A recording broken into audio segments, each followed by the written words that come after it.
People, well-meaning people, Okay, that's good. That's it. will attempt to define what should be urgent and important for you. For you. Right. That's so good. I say God's not the only one that got a plan for your life. People do too. Other people do too. Other people do too. Have your life mapped out, planned out for you. Yeah, you gotta be able to balance that, right? Because I know some of you are like, man, when people gonna stop pulling on me and calling me or whatever? That's not gonna stop until you become irrelevant. Balancing immediate needs. Balancing immediate needs. You know, Stephen Covey kind of has this rubric for effectiveness and priority setting and what's urgent, what's important, what's not important, and there are going to be certain things, right, when you're trying to rebuild that are just urgent, time sensitive. So when multitasking, striking a balance between immediate needs and long-term goals is crucial for your progress. All right, so this is important. So some stuff is urgent or immediate. Listen to me, but it's not really as important. I love it. You got me? See, just because something is screaming for your attention doesn't mean it needed. That's good. Am I making sense? That's good. So when something comes up and it's like, it's urgent, I need you to, so for example, now I'm in a season, let's say if somebody hit me with something and they say, PD, this is important. Well, depending on who it is. But just like, let's say generally speaking, this is important. In this season of my life now, I have to say, okay, give me a synopsis of what it is. That's good. Right? Because you're defining importance based off of your understanding of important. And it doesn't mean that you're not important to me. It doesn't mean that I don't think that what you're about to articulate is important. It means that as I am juggling all that God wants me to steward, I need to be able to hear what it is that you're saying so that I know how to properly triage it, right? Does that make sense? So if I got somebody that's close to the edge and they're dealing with pressure and things of that particular nature, and they don't know what they're about to do, they feel like they're about to lose it, and then you got somebody who's like, I don't quite understand what you said in the message on Sunday. Does that make sense? Yeah. It's not that the message part isn't important, but it is in the grand scheme of things. That person that is about to lose it is a person whose issue is important and urgent. That's good. And this is important, man, because when you're trying to rebuild, people, well-meaning people, Okay, that's good. That's it. will attempt to define what should be urgent and important for you. For you. Right. That's so good. I say God's not the only one that got a plan for your life. People do too. Other people do too. Other people do too.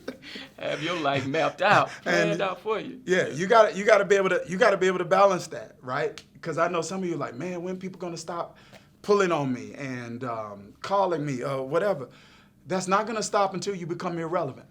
Listen, this is for people who want to first of all change their life and change others. You cannot do this without coaching and mentorship. I'm inviting you to allow me to be your coach and mentor. Become a part of my tribe called Daniel's Den, based on an individual in the Bible named Daniel who had a marketplace mandate.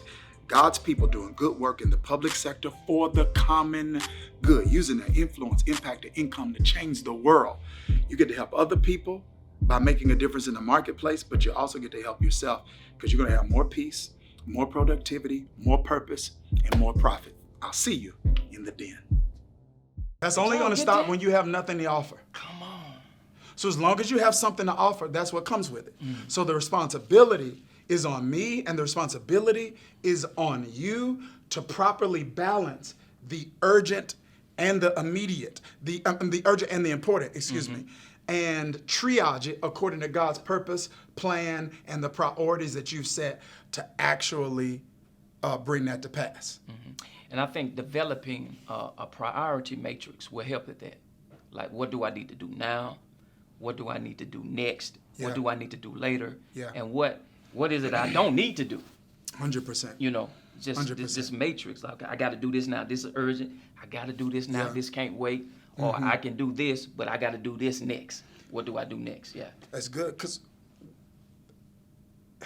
we all are going to be in that. We're all going to be in that position.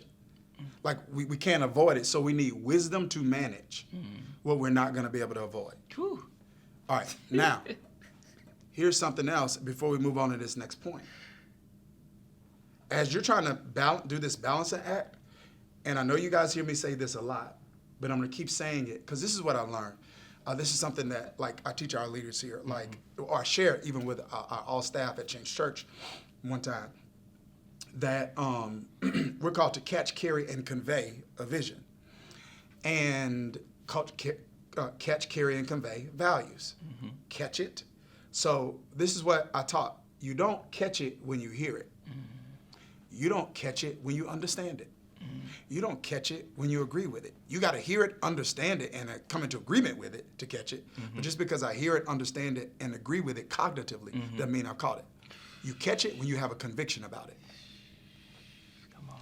So there are a lot of things I'm going to keep saying, not because I don't have anything else to say, but because just because I heard it doesn't mean I got a conviction for it. Just because I understand it doesn't mean I got a conviction for it. Just because I agree with it doesn't mean I have a conviction for it. If you're going to live your life according to God's plans and God's priorities, you must be willing to live with the fact that you're going to disappoint some people. That's good. That's just it. Yeah. There's no way around it. And that doesn't mean that you're trying to disappoint people or that you want to disappoint people. But you cannot let the fear of disappointment drive you, because you should be driven by the pursuit of your destiny, not the pleasing of people. So that's And Pastor, I'm just at a point in my life, you got to choose who you're willing to disappoint. Like, am I willing to disappoint people, or am I willing to disappoint God? And I'm in a season in my life that, hey, as long as I'm straight with God, you don't want to intentionally disappoint people. But I think in this season that we're in, you got to be willing to choose who you're willing to disappoint. That's good. Yeah. And I think we all have to be, like, checked on that from time to time. Because what you're talking about is Matthew 6:33. Yeah. Do I believe if I seek the kingdom first Yeah. and its righteousness, then all of these things, people being included in the things, the right people, the right provision, the right possessions, right, that they will be added unto me. Man, if I got to disappoint God to please you, something wrong. Something wrong. Something is wrong there. My God. So we got to keep that in mind. All right, we got two more. Here's number 6. Number 6 is this. Number 6 is time management. Nehemiah had to manage the physical work and the administrative needs and the proper allocation of resources. So effective time management, including scheduling and setting deadlines, enabled Nehemiah to multitask effectively. And guys, I'm not gonna like jump all into this. I do an extensive teaching on this, and I train people on this in Daniels Den. And I know sometimes in church settings, people, they're really not interested in stuff like this, which I get. It's like, they're like, hey, just teach me the Bible. It's like, okay. But the Bible says, Lord, teach us to number our days, that we might incline our hearts to wisdom. Come on. Teach us to know our days are numbered. Teach us how to make the days count. Teach us how to make the days count. Now, I'm going to tell you something. Time management is the exercising of the theology of dominion over your activity. Ooh. So I don't even have time to deal with that. Like, Oh, man. my wife and I were having a conversation last weekend. It was something I was kind of frustrated about. And it actually just kind of gave me another revelation on, like, wealth. And how wealth is actually a weapon. And it is a weapon that you need sometimes to fight against injustice. Yes, you're right. You're right. 100%. A weapon that you, right? It is a weapon that you can use, that you can wield that weapon. Say, no, you're not gonna treat me like that. You try me, right? Resources. Yeah, right. So anyway, and I was like, babe, this was God's gift to me. And she was like, what do you mean? I was like, I got a revelation of what it means to be a king's kid in a different kind of way, because we aren't being handled justly. Come on. We aren't being handled properly. I know if my hue was different, we would have been managed different, because there was no other reason for us to be managed the way we were managed, right? And I said, I got a revelation of this. We king's kids. And this is why we need kingdom-minded people who are sitting in positions of authority in culture, so that they are administering affairs in a way that lines up with righteousness and justice. You see what I'm saying? Yeah. We need dominion. So we should be people of dominion, right? And but the first place dominion starts, Socrates says this: he who wants to change the world must first change himself. Yep. So dominion begins with me being able to exercise influence over the way I'm managing my time. Come on. And so I won't go, we'll just like roll that out. Like there's a whole like process we kind of walk people through. But like I said, that's something a lot of times a lot of people don't want. So we just give it to those that want it. They're just like, just make me shout. I'm like, okay, God bless. And I think even the psalmist tells us, like, Lord, teach me. So there's a, sometimes there's a learning curve. There's a learning curve. We have to be taught. The psalmist says time management is so important that this is something that he wants the Lord to teach. Lord, teach me how to number my days. And then it's not this thing like it's important that Lord, it's so important, time management is so important that I want you to teach me, but we got to be intentional about it. It takes intentionality. And I think very few things work without intentionality. 100%. We got to be intentional about addressing it, addressing it, and being intentional about getting people to assist us once we acknowledge and address it. I remember one time I was listening to this training this guy was doing, and it was a guy, I was like wondering like, yo, how you do so much? Like, how you get so much done? And he broke down the 168 hours in a week or whatever, like that kind of thing. So I walked people through that in the den, but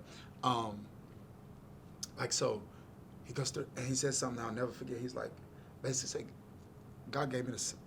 Here's the one thing God give all of us equally, and that's 168 hours in a week.